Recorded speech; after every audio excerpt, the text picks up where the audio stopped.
Fais attention à la façon dont tu penses à ton mari. Fais attention à la façon dont tu penses à ton président.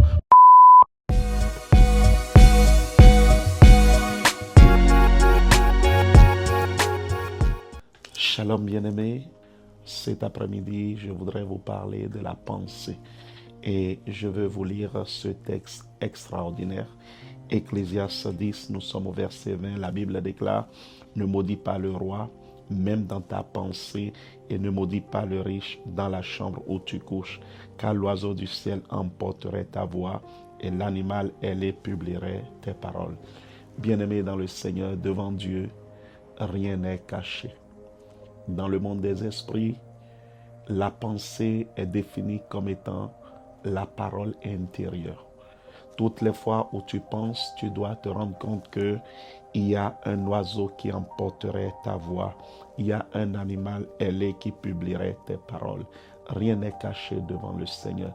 Un ange se présenterait et porterait tes pensées, donc ta parole, devant le trône de Dieu. Voilà pourquoi la Bible donne cet avertissement ici. Nous devrions tous faire attention à la façon dont nous pensons, la façon dont nous regardons autour de nous. Et ici, Dieu dit, attention, ne maudis pas le roi, même dans ta pensée. Le roi ici est défini comme quelqu'un qui a l'autorité, un chef d'État. Toi qui es femme, ton roi, c'est ton mari. Toi qui es enfant, ton roi, ce sont tes parents. Bien-aimé dans le Seigneur, le roi, c'est quelqu'un qui porte l'autorité. Lorsque tu penses à cette personne, ne pense pas mal de cette personne. Devant Dieu, c'est un outrage. Devant Dieu, c'est un péché.